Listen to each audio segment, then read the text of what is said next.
A lot can happen in a week. Some of it good, some of it bad, some of it downright ugly. When faced with intriguing developments in the week's news, we turn to a rotating panel of non-experts to parse the good, the bad, and the ugly of it all. On today's panel, Jessica Brown, co-director of Station Theater, David Branham, professor of political science at the University of Houston downtown, and Joy Sewing, news columnist with the Houston Chronicle. Jessica, David, Joy, welcome to Houston Matters. Hello. Thank you. Panel, Houston's own Beyoncé released 2 songs this week off a forthcoming album with a country flair drawn from her Texas roots. But when an Oklahoma radio station turned down a fan's request to play one of the songs, it sparked back and forth over the exclusion of black musicians from country music. Is this good, bad, or ugly? Joy Sewing, start us off. Well, I think it's ugly that the radio station would turn it down because it's Beyoncé.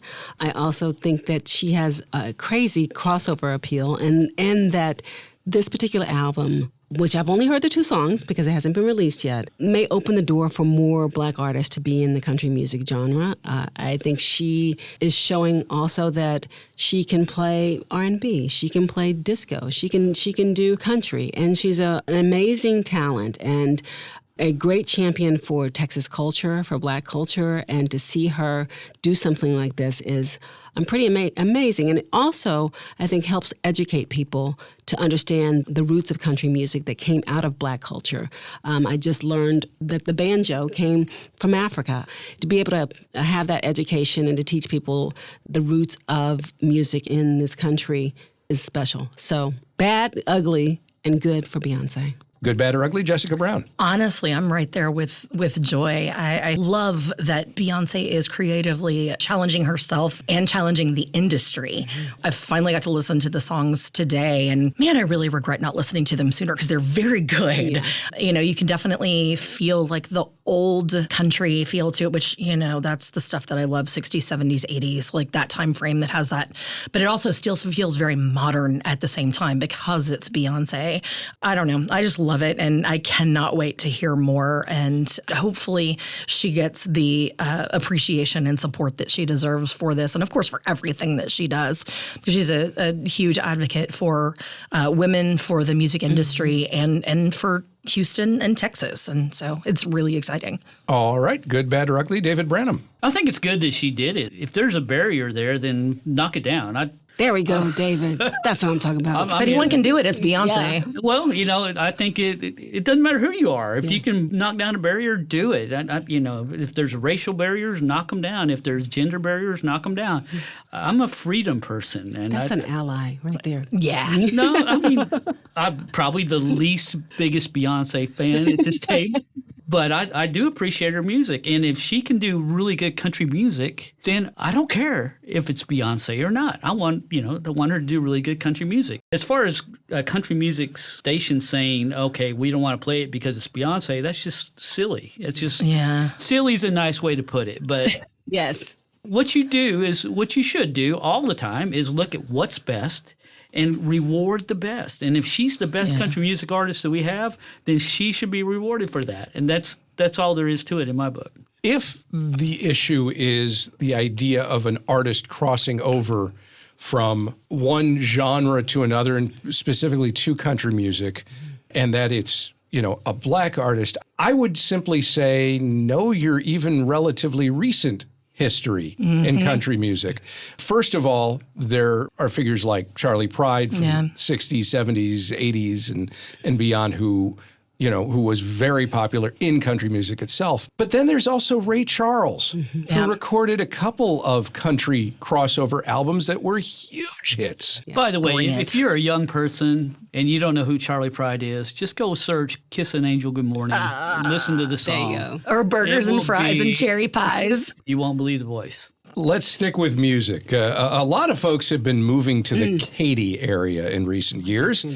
They do not, however, include recording artists Drake, 50 Cent, Chris Brown, Trey Songz, and The Game, even though all 5 on paper appeared to be residents of and registered to vote at the same house in a new Katy development. As the Houston Chronicle's Dylan McGinnis reported this week, it appears someone thought it would be funny to register the artists to vote without their knowledge. A representative for 50 Cent confirmed the rapper did not register to vote at the Katy house and was unaware of the apparent prank. It appears based on the handwriting on registration forms that all 5 were filled out by the same person. And yes, once identified, they will be in some trouble. This is very much illegal. Fortunately, no one has tried to cast a ballot in the artists' names and wouldn't be able to anyway because they wouldn't have an approved Texas voter ID. Someone registers several celebrities to vote, listing the same Katie address and using the same handwriting, revealing the same stupidity. Is this good, bad, or ugly? David Branham. It's ugly in that it's not a good thing to mess with the voting system. It just isn't. We are having enough problems in our system with distrust. Democrats and Republicans don't trust each other ever. And we have enough problems with issues going on, where bags of ballots sitting in the corner not getting counted and stuff like that. And I think everyone in the country is trying to clean that up. I think, we see it. There's been a lot of accusations, a lot of unfounded accusations, but a lot of accusations where really people don't know the answer, whether it's yes or no. And we need to make sure we have a good transparency. So this may be just, I say it may be a Republican out there somewhere who did this, just to show that the voter ID laws are a really good idea, then that we need to have an ID every time you go into the balloting place, because anybody can register from any address to say that they're a voter. Maybe that's what's going on. But if they did that, then they're taking a big chance, because when they get caught, it's going to hurt. So don't mess with the voting system. It's ugly to do so. We're having enough issues. Let's make it fair and have respect for other people's votes. People who vote different from you need respect, just like you need respect when you vote different from them. Good, bad, or ugly? Joy. I think it's bad and ugly. And I totally agree with you, David. We have enough problems with the trust and people making accusations and pointing fingers, and it just makes everything harder in trying to, have a fair system. Primaries are coming up. Early voting starts, I think, next week. And just to have this happen right before that time, it will cast a shadow over, okay, is everybody following the same proper procedure and everything like that? And I just wrote a column about some judges who are being accused of not following, having the qualifications based on a new law. And a couple of them, their signatures that they submitted for their application are being questioned. So I think there's all this distrust, like you said, and this does not help at all. And I can't imagine a teenager thinking that this was funny. I think it did come from somebody who was trying to make a point. And they don't understand if they get caught. This is a federal offense, I believe, right? Yeah. Yeah, it's not a good idea. It just isn't a good idea to mess with the voting system. Good, bad, or ugly? Jessica.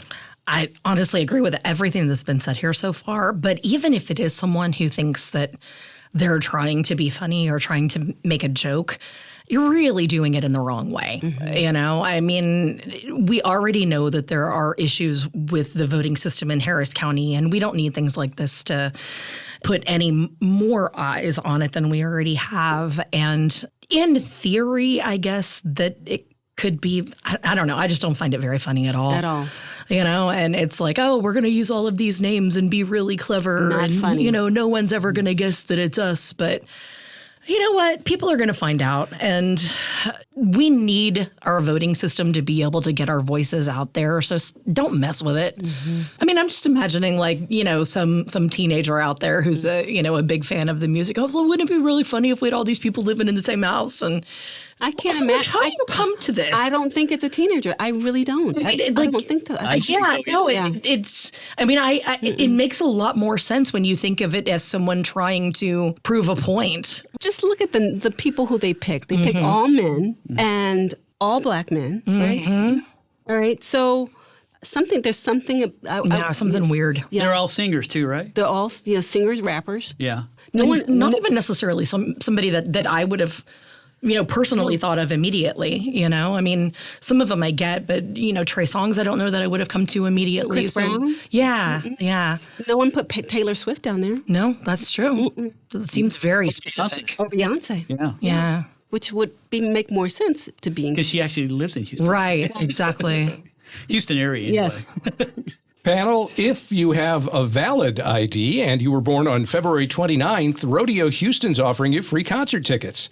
As Houston Public Media's Sarah Grunow reported this week, those with leap day birthdays can pick up a pair of tickets to catch the Christian pop duo For King and Country in concert this February 29th. Just bring your ID to the Rodeo ticket office by 4 o'clock today. It's on the second floor of the NRG Center at 1 Fannin Street. And just in case that one prankster is still out there, do not claim your Drake or 50 Cent. It will not end well.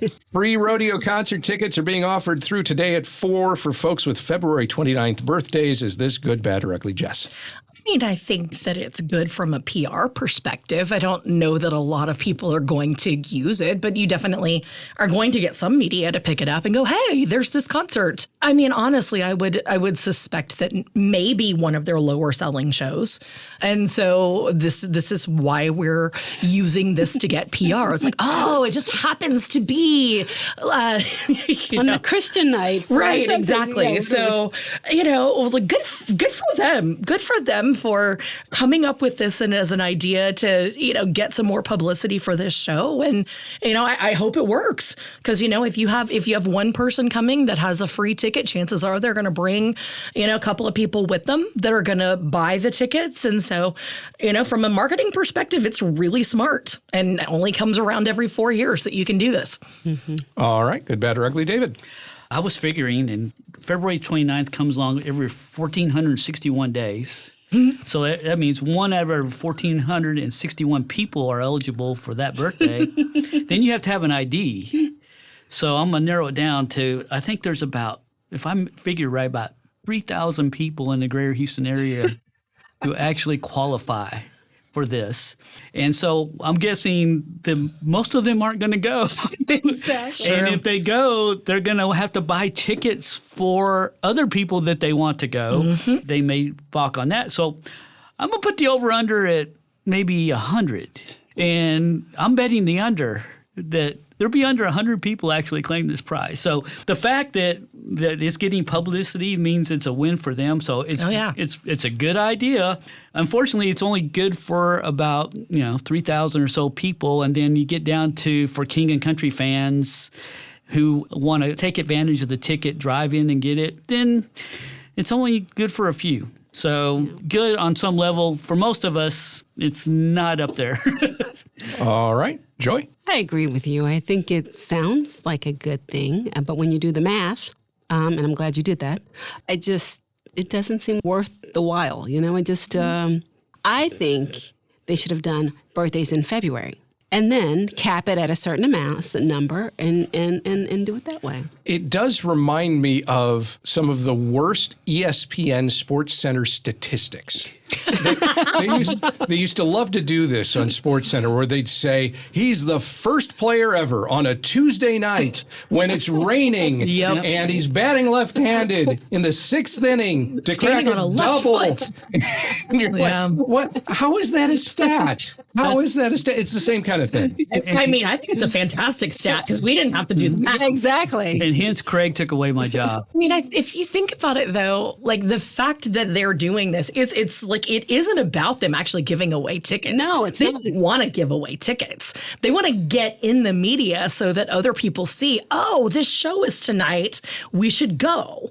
And so, it's a very much an interesting last minute push to try to get people to buy tickets. And it just, it really isn't like if they give away a handful of tickets, that's nothing to them. Jessica Brown is co-director of Station Theater. David Branham's a professor of political science at the University of Houston downtown. Joy Sowing's a news columnist with the Houston Chronicle.